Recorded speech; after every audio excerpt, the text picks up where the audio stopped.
Bienvenidos a ¿Por qué crecen los países? Mi nombre es Bernabé García Hamilton y hoy tenemos un programa especial con algunos de los entrevistados que pasaron por este ciclo que organizamos en memoria de mi padre, José Ignacio García Hamilton. Les recuerdo que este ciclo fue inspirado en el contenido de uno de sus libros, ¿Por qué crecen los países?, cuyos temas fueron tratados en los sucesivos programas. Ricardo López Murphy es un economista y político argentino. Fue ministro de Defensa y de Economía durante la presidencia de Fernando de la Rúa. Actualmente preside la Fundación Cívico-Republicana y fue electo presidente de la Red Liberal de América Latina.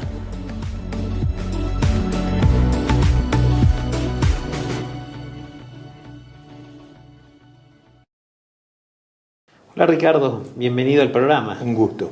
Bueno, vos leíste el libro ¿Por qué crecen los países?, de José Ignacio García Hamilton, ¿no? Así es. En tu opinión, más allá de lo que el libro dice, ¿qué instituciones sociales generan un modelo de crecimiento económico sostenido en un país? Yo creo que básicamente aquellas que alientan la responsabilidad individual, es decir, que facilitan la interacción en la sociedad civil sin una excesiva intervención de un agente coactivo como es el Estado en lo que son las transacciones espontáneas de la sociedad civil. Va a poner un lenguaje más sencillo.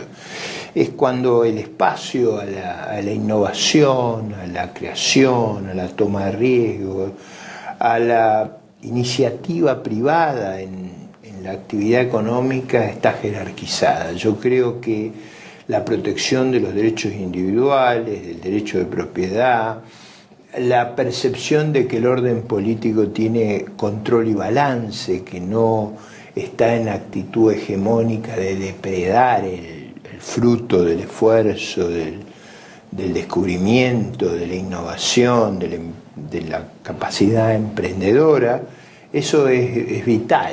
Y en ese sentido creo yo que hay un marco de instituciones que es muy favorable al crecimiento económico y un marco que es muy desfavorable. ¿Cuáles son las favorables para el crecimiento económico? Yo diría, para hacerlo muy sencillo, respeto muy claro de la propiedad privada, de los contratos, de las transacciones de la sociedad civil, donde no haya una intervención que sea la peor de todas, ex post, es decir, que genere una diversión de los recursos y del producido, del acierto y de las buenas decisiones. Segundo aspecto es una economía integrada al mundo. Yo he pasado a darle esto una enorme importancia. Yo creo que Argentina fue muy exitosa cuando estuvo muy vinculada a las reglas mundiales. Es decir, esas reglas mundiales afectan la producción de bienes y servicios, afectan la inversión, afectan la adquisición de tecnología. Economías muy abiertas al mundo son mucho más exitosos que las economías autárquicas. El caso más claro es el sudeste asiático, pero obviamente también en nuestros parajes el caso chileno ha sido muy ilustrador al respecto. Yo creo que economías abiertas, respeto de los derechos de propiedad, un sistema político que tenga control y balance. No digo necesariamente un sistema político perfecto, estoy diciendo un sistema donde el margen de arbitrariedad y de despotismo esté limitado. Creo yo que son instituciones cruciales. Si uno tuviera que ir un poquito más allá, subyaciendo detrás de esa respuesta está que la sociedad tiene un orden fiscal y monetario razonable. Es decir, es muy difícil desatar la prosperidad en un desorden fiscal muy grande y por supuesto mucho menos en un desorden inflacionario muy grande.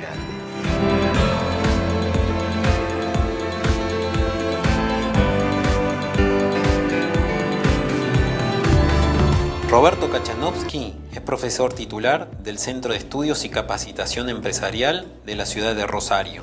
Columnista de La Nación, La Prensa, El Cronista, La Nueva Provincia, Condujo el programa de TV El Informe Económico, ganador del premio Santa Clara de Asís en el año 2006. Se desempeña como consultor económico y edita un semanario económico en Internet, Economía para Todos.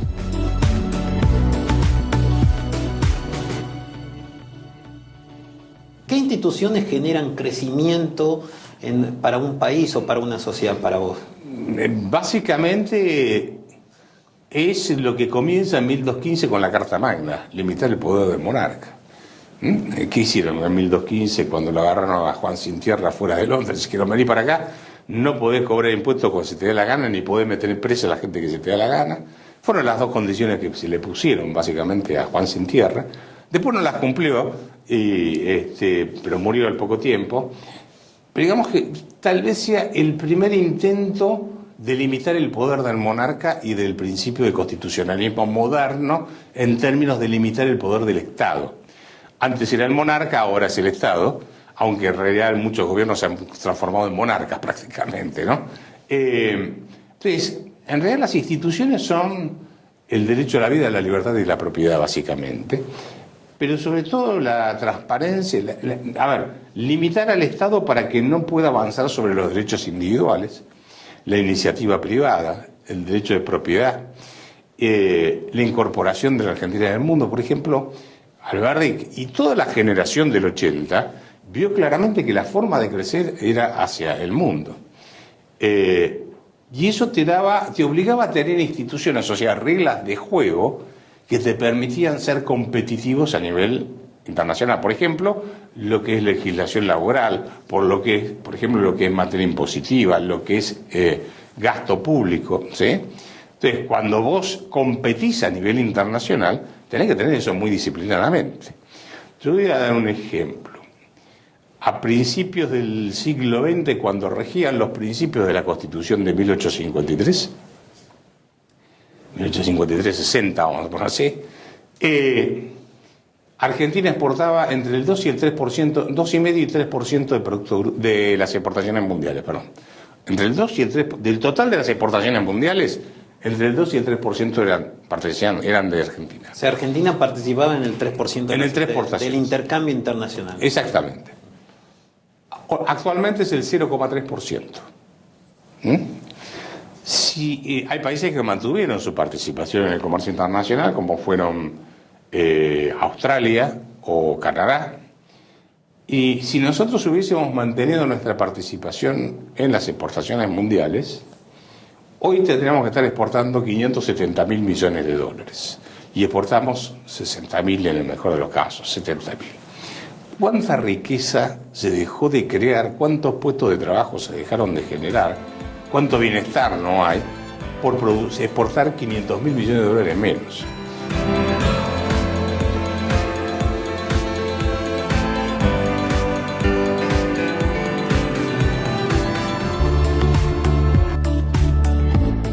Javier Milei es un economista, escritor y conferencista argentino de filosofía libertaria. Es recibido en la Universidad de Belgrano, con maestría en la Torcuato Di Tella. Es profesor en la Universidad de Belgrano. Su último libro es Libertad, Libertad, Libertad.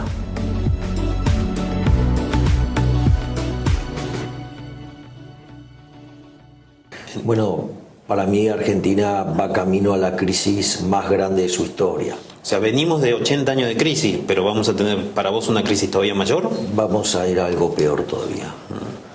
Yo creo que va a combinar lo peor de la crisis del 2001-2002 por los efectos devastadores que causa el default. De hecho, hoy la Argentina se dirime en dos equilibrios, o en dos escenarios, si vos querés. Pero en los dos el default está.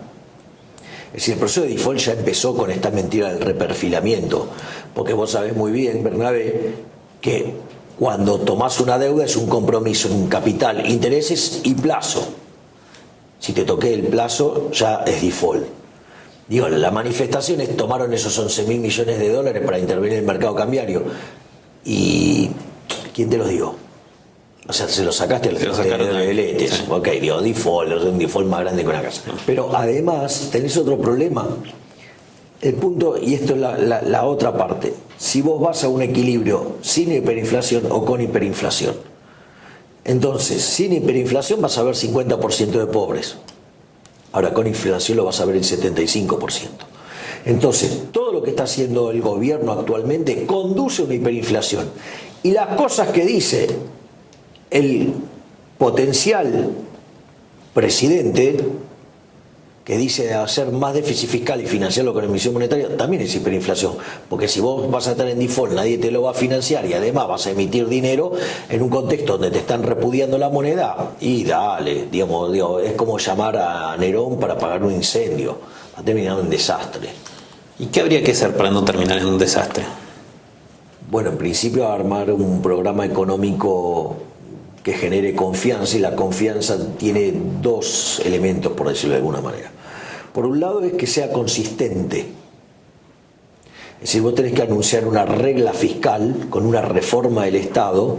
Por ejemplo, nosotros con Giacomini en el libro Libertad, Libertad proponemos bajar 15 puntos el gasto público en términos del PBI para bajar la presión fiscal en 10 y poder volver a crecer. Y además achicar el déficit fiscal y ponerlo en un sendero sostenible y sustentable.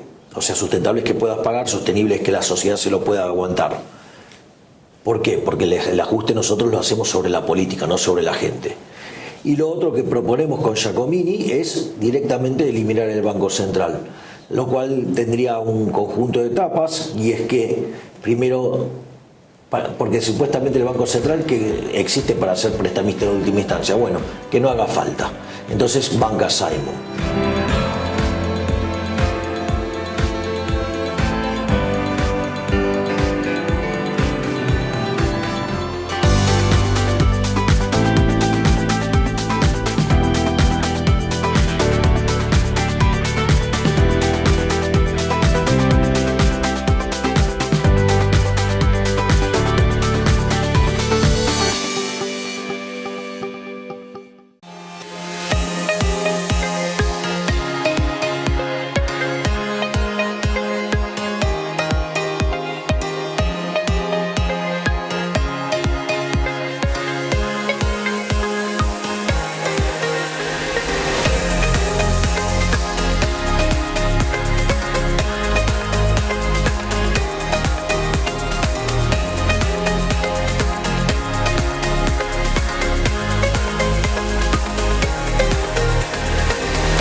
Graciela Fernández Meijide es activista de derechos humanos desde el gobierno de facto de Jorge Rafael Videla, cuando su hijo Pablo, estudiante de 17 años, desapareció en una operación gubernamental clandestina.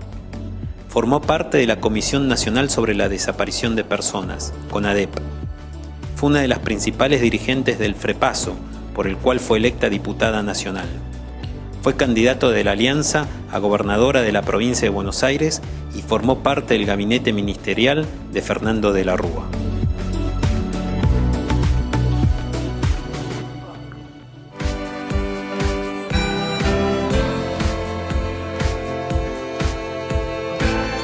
¿Y cómo fue, Graciela, para usted el resultado de estos movimientos de derechos humanos que se fueron dando durante toda esta transición hacia la democracia, ¿no? Lo primero que quiero decir, la mayor parte de los desaparecidos pertenecían a sectores de la clase media y media alta. Generalmente la militancia mayoritariamente empezaba en las universidades, colegios secundarios, los adolescentes, que éramos menos, pero ahí estaban. Y también había un número de obreros, pero mayoritariamente los movimientos venían de las universidades. Eso supone una cierta sociedad, una franja de la sociedad que conoce sus derechos y que iba a por ellos acá en la propia Argentina, donde se les decía: usted no es más ciudadano, los jueces no le responden, las agencias de la policía no le responden, pero entonces podía recurrir a los organismos internacionales porque sabía hacerlo, ir a la Organización de Estados Americanos, ir a las Naciones Unidas, cosa que hicimos, ¿no es cierto? Que no era sencillo, pero que cuando llega a la Comisión Interamericana hace 40 años, por ejemplo, traía ya 5.000 denuncias que nosotros habíamos pedido que la gente mandara. Después se completaron con algunas más y demás aquí, porque alguna gente reiteró, pero otras más se acercó. Y lo que yo creo que hizo diferencia también en el nivel de alcance de justicia con respecto a otros países, ese tipo de organización. Si uno mira, estando la Argentina rodeada de dictaduras y con violaciones a los derechos humanos, como hubo también en otros países no hubo justicia. También por la salida particular que hubo acá a la democracia, donde tenemos que ver que fue Malvinas quien abrió paradojalmente, con más dolor, más pérdida de vida, abrió la puerta a la democracia, porque los militares se autoderrotaron con esa aventura. Y cuando se abre esa puerta hacia la democracia, usted se incorpora a la CONADEP, ¿no? Bueno, cuando aparece la democracia, sí, primero la sociedad decide entre dos opciones. Una opción antigua, que era amnistiar. Los militares se habían dado una autoamnistía, se reconocía esa amnistía, eso se hacía siempre antes, después de cada golpe, o una concepción más moderna, más atada a derecho, más ligada a las nuevas agendas socialdemócratas, apegadas al tema de los derechos humanos, como es la de Alfonsín, que dice, no, muchachos, no hay autoamnistía. Si ustedes me votan a mí, van a tener acá investigación y un nivel de justicia donde él establece los 3 niveles, ¿no? De justicia. La gente opta por esta opción, por esta oferta. Además también Alfonsín había formado parte de los organismos, pero fue el único político, por otro lado, junto con Alzogaray, que no fueron al sur a acompañar a las tropas, porque de entrada dijeron, esto es una aventura loca, va a terminar muy mal. Estos son dictadores que nos llevan a una guerra para salir de sus problemas sociales y económicos, que ese fue el origen de las Malvinas.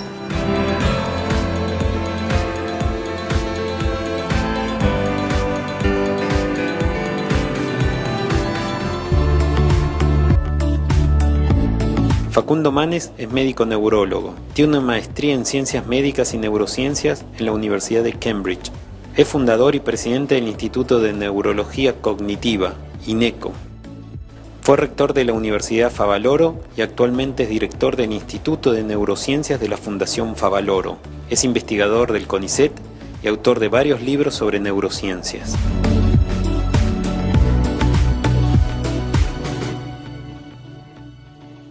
Hola Facundo, bienvenido a ¿Por qué crecen los países? Muchas gracias por la invitación, es un gran placer estar conversando con vos. Para nosotros también. Facundo, vos sabés que en el libro ¿Por qué crecen los países?, que escribió mi padre, José Ignacio García Hamilton, él desarrolla una tesis que la importancia que tienen en las sociedades que han logrado desarrollo económico a lo largo de la historia, la libertad, la protección de la libertad, la propiedad privada y principalmente también la vida de las personas. Esas sociedades han logrado desarrollo económico a través del tiempo. Pero hay una cuestión que vos como médico y como neurólogo te has dedicado a estudiar también y que tiene que ver con el cerebro humano, ¿no? Y las neurociencias. ¿Cuál es la importancia que vos crees que tiene la neurociencia para el crecimiento de una sociedad? Bueno, la neurociencia es la rama de la ciencia que estudia el cerebro. Y el cerebro es el órgano más complejo del universo y es lo que nos hace humanos y es lo más importante que tiene un país. Lo más importante que tiene Argentina no son tanto los recursos naturales. Es muy importante tener recursos naturales, pero no es tan importante como el capital humano, el capital mental, las capacidades de desarrollar ideas, ideas de vivir en libertad, con instituciones fuertes, con justicia, generando riqueza, valor agregado para dar bienestar a 45 millones. O sea que la neurociencia tiene la importancia de estudiar lo más importante que tiene un país, que son el cerebro de los ciudadanos. Claro, y además más los últimos 80 o 90 años, porque antes por ahí, como decías, los recursos naturales eran importantes para el desarrollo económico, pero hoy el recurso humano es más importante que el recurso natural, ¿no? Sí,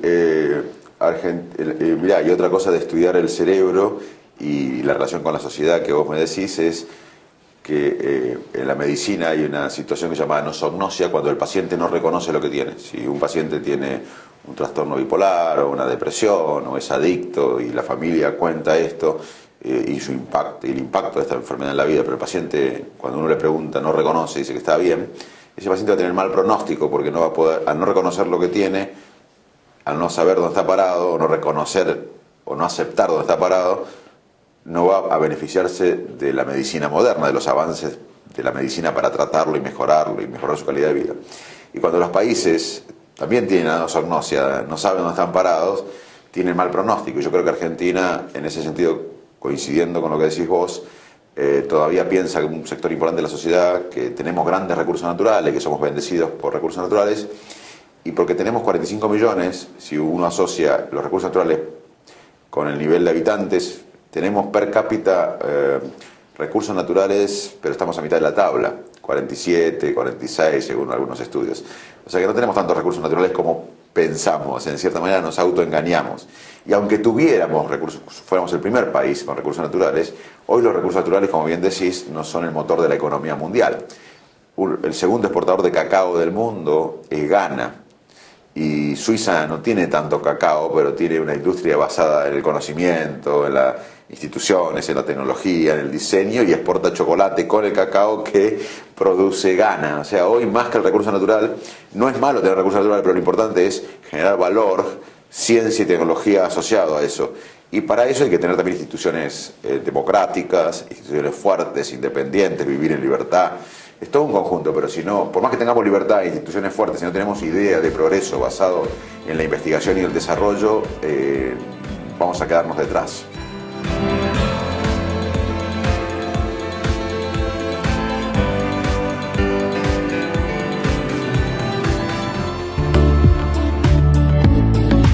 Domingo Felipe Cavallo es un economista y político argentino.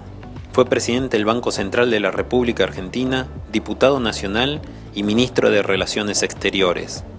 Fue ministro de Economía de la Nación bajo la presidencia de Carlos Menem durante el período 1991-1996. En 2001, bajo la presidencia de Fernando de la Rúa, fue también ministro de Economía. Fue profesor de Economía en Harvard University. Dio muchos años clases en Estados Unidos, en Harvard los últimos años. ¿Considera que Estados Unidos sigue siendo ese país más rico del mundo y en su caso, por qué? Bueno, Estados Unidos obviamente que es un país que desarrolló muy bien sus instituciones, tuvo la suerte de que sus instituciones se originaron dentro de la tendencia anglosajona, digamos así, que obviamente que es donde mejor se desarrolló la libertad y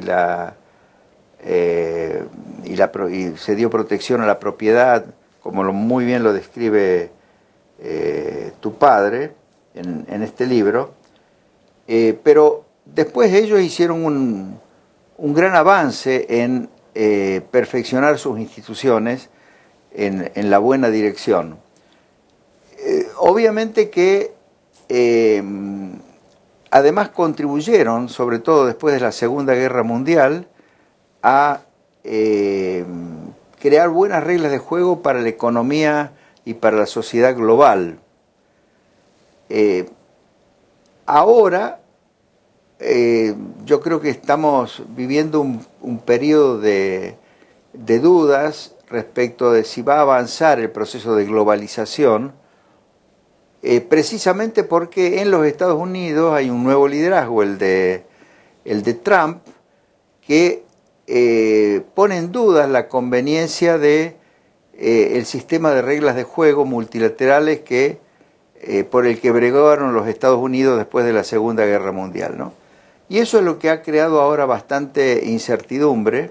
Y en América Latina, ¿no ve que hay algunos cambios últimamente con Chile que está haciendo... Bueno, Chile viene... Colombia, Perú, ¿no? Claro, Chile desde la década de los 80 o fines de la década de los 70 en adelante, aún con una dictadura como la de Pinochet, sin embargo, en materia de organización de la economía dio pasos en la dirección correcta, y luego fue muy meritoria que los gobiernos democráticos que le sucedieron, lejos de revertir esas reformas, las mejoraron con mejores instituciones políticas y obviamente con la vigencia de la democracia.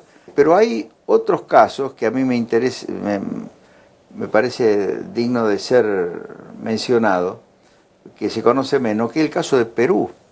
Perú es asombroso como, sobre todo durante la década del 90 ya, con Fujimori, pero bueno, Fujimori con obviamente sus peros políticos, pero en materia económica dio avances importantes, y luego los gobiernos que lo sucedieron también, a pesar de ser de distintos signo político. Y en algunos casos muy de izquierda, ¿no? Originalmente, claro, ¿no? Y sin embargo mantuvieron buenas reglas de juego económicas. En particular yo destaco las que tienen que ver con la moneda y el sistema financiero, siendo que era una economía que había atravesado por la hiperinflación, ha producido muy buenos resultados. En realidad Perú es el país que creció más rápido, incluso más rápido que Chile, desde el año 2000 hasta ahora, en los últimos 18, 19 años, y con la inflación más baja. Ha tenido inflación promedio anual más baja también que la de Chile. Y por supuesto, si uno va a Perú, ve que hay mucha pobreza todavía, pero Perú venía con niveles de pobreza y también con problemas, diríamos, de pobreza estructural, que tiene que ver con problemas de salud y de educación de la población que había estado marginada por siglos, mucho mayores a los de Chile. Pero en ese sentido también ha progresado, ¿no? O sea, es un caso muy interesante. Otro caso muy interesante es el de Colombia.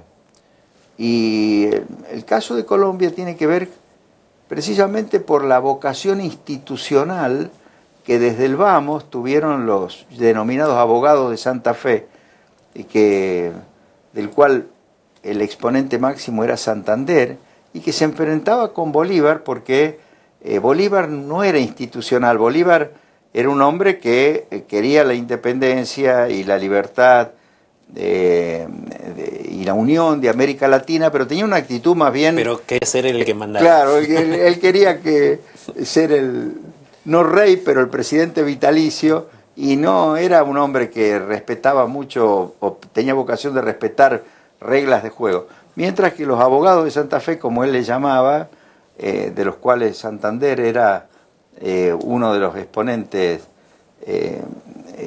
más relevantes, insistían en construir buenas instituciones, y ese aspecto jugó a favor de Colombia en materia económica, porque a diferencia del resto de los países de América Latina, Colombia siempre mantuvo reglas de juego razonables en materia económica, que preservaron los niveles de libertad, a pesar de los problemas que tuvieron de guerrilla y de las FARC y todos esos problemas y el narcotráfico. Sin embargo, en materia de organización de la economía funcionaron muy bien.